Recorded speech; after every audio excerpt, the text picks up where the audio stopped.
Hi, I'm David. I'm from Tasmania originally, but I live in Queensland now and live in India for half the year. When it starts getting hot, which is about now, I head back to Australia. So I've been doing that for the last 11 years, and the New Life Bakery was started about 11 years ago when I first started coming to India. But it goes back much further than that, to about 1983, when a small group of friends sat around our kitchen table and one of my wife said, why don't we start a Steiner school? Because we'd been talking about Steiner education. And that started, and as part of that process of starting the first Steiner school in Tasmania, a man who started a famous bakery in Sydney, it was a biodynamic bakery, came down to do a workshop on health and nutrition. And I'd been making bagels and selling them at the local market on a Saturday. And he said, why don't you get some decent flour? And I said, what do you mean? And he said, well, we have this fantastic biodynamic flour and I can ship some down from Sydney for you. So I went off to Sydney and learned how to make sourdough with him. His name was Erwin Burney from the Demeter Bakery in Sydney.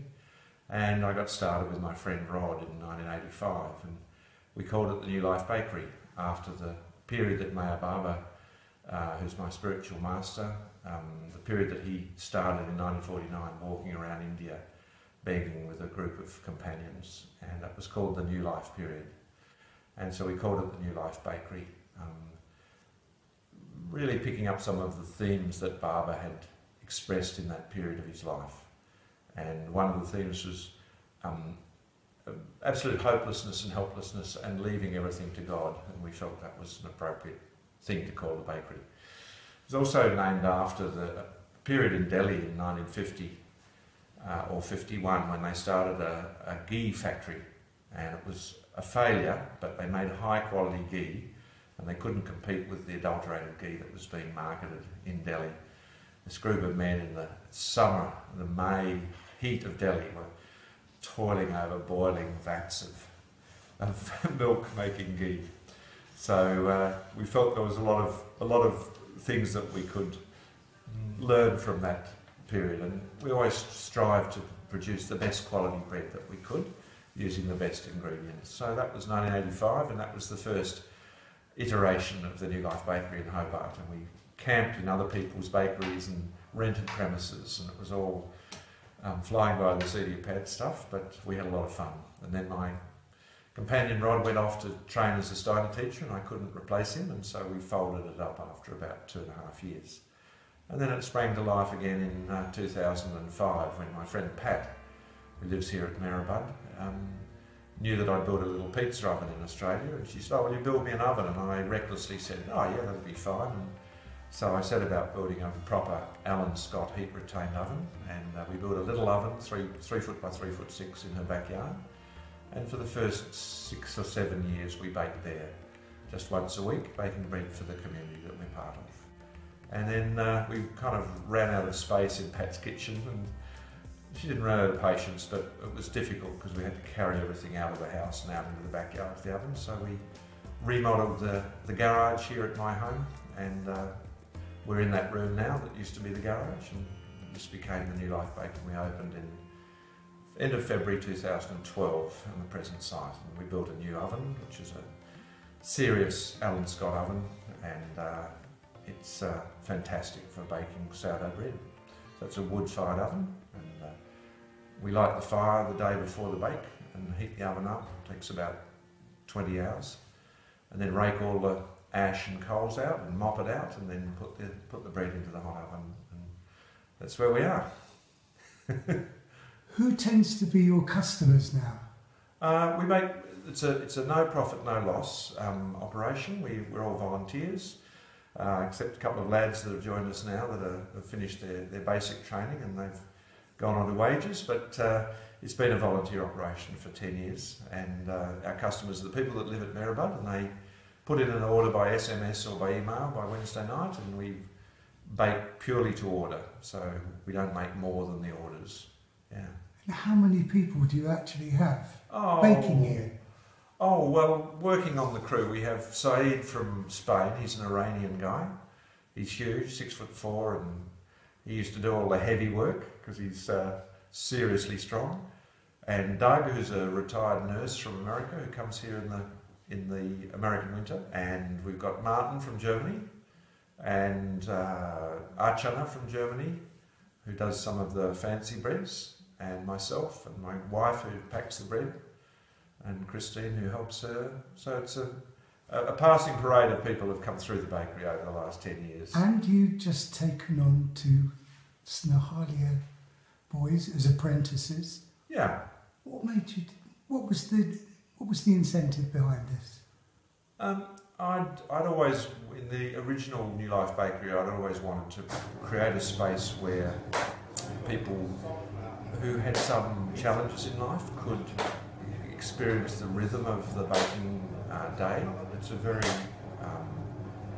a very anchoring rhythm if one needs a base in one's life to build from.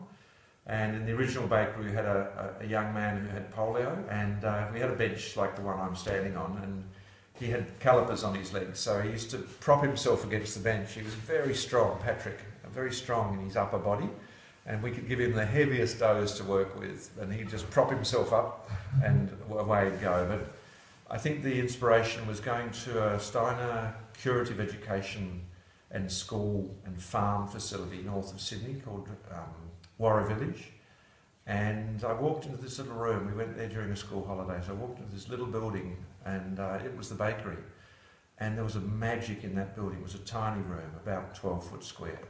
It had a small wood oven, and there was a man who did the baking in that little bakery. He baked for their community, about 100 people, and he had autism. He'd come through the school. It was a school for children with special needs, and as an adult they found he had a real capacity to work with bread. So he would cut the wood, light the fire, grind the grain and bake the bread for that community 3 times a week. And he wasn't there, but there was a magic in that room, and it was tangible. And I thought, if a man with autism can find a role in his community where he's extremely valued, then surely we can create an environment where people can be nurtured and give expression to the things that they're capable of doing. And so that was the inspiration, I guess, for the concept. And so, yeah, so the idea is that, oh, I forgot to mention our friend Laura, who's from Paris. She's a young lady with Down syndrome, and she comes and helps us and has been doing it for many years and loves being part of the team. And I always had that vision of creating a space that was welcoming for people, whatever their capacities and capabilities. Yeah. How are the Snehalaya boys doing?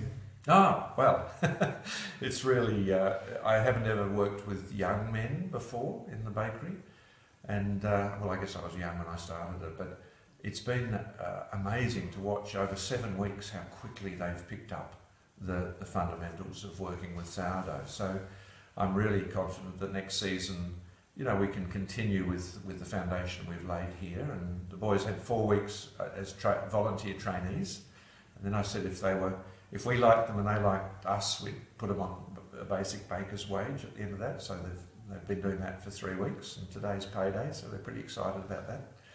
But it's been great, and I think they've really enjoyed being part of a team of adults where they're given lots of responsibility and allowed to make mistakes, and they've got a real feel for the work, and it's been a pleasure having them. We're learning a lot together. Yeah. What's your hope for them in the future as far as this is concerned? Yeah, well, I said when I talked to the founder of Snehalaya that I wanted some boys that had the desire to do more than just to do more than just provide labour. I wanted boys that had some idea that they'd like to be entrepreneurs in some way and perhaps build their own business. And there is the potential to develop a very interesting niche business from the work we're doing, and that could be developed to market into the Pune market very easily, where there's a big expat community. So in a couple of years, if they have the inclination and the aptitude, and we could develop their participation into something where they actually start their own small business but using these premises, I think that would be very exciting. And if that doesn't work out, it's fine. I'm not attached to that happening, but that's the idea, and they could develop the confidence to actually set up their own business in the future. Yeah. What are your main challenges in the bakery? Oh, the weather's always a challenge. Intermittent power is always a challenge. We've got a big chapati mixer here that takes about 40-50 kilograms of dough, and when the power's on, that works really well, and when the power's off, it doesn't work at all. So that's one of the challenges. The changing season in the winter, we have to try and keep everything warm. In the summer, we try and not keep everything too warm because it goes too quickly. The humidity changes a lot through the season, and so every bake is different because the wood we use, if it's wetter or drier, the oven has a different level of heat. And so you can never be complacent. You have to take every day as it comes and work with the materials that we've got at our disposal. So there's some of the challenges. The crew that we work with are fantastic. I mean, we've worked really, Martin and Doug and I worked together pretty much exclusively for about 6 or 7 years. And so it's just, and Saeed, and it's just great having one day of the week where we can come together and through the work just express our fellowship with each other. It's a very convivial environment. We have a lot of fun. We have a nice morning tea and then a leisurely breakfast, and it's hard work, but it's good fun as well. Yeah. And finally, what's your happiest moments here? My happiest moments. Well, one of my memories is looking at some pictures from the early days when I had the small oven at Lower Meherabad, and just going down, and I had to go down at night and fire the oven, and then I'd have to wait until I was confident the oven was well alight before I could come home. So sitting with a rising moon at midnight as the oven really started to pump out the heat in the middle of winter, crisp winter night. You know, there's a magic about working with fire to produce food, and that's a moment that stays. The other moments are, I think just the satisfaction at the end of the day, looking at the trolley full of bread and you know, breaking open a fresh baguette and sitting down and sharing a fresh baguette with the guys and putting some nice toppings on it. There's something about breaking bread together which is really fundamental, and the bread we make is how bread's been made for the last many thousands of years, and so there's something absolutely fundamental about working with fire and dough and with the companionship of others, and knowing that the result is, at the end of the day, the result is left to God, and that we're just the vehicle for something to happen, and that we can give pleasure to other people at Meherabad. That every morning when they sit down for breakfast, they can have a nice slice of fresh sourdough with their jam or Vegemite or whatever it is they like. David, thank you very much for giving our boys the opportunity of doing this. Right. It's a great thing, and I hope I'm sure it will help. Well, we look forward to not only having these two lads, but others in the future. And as my back gets older and tireder, I'm looking forward to having some young men that have the energy and vigour to keep the concept going into the future. And that would give me great joy.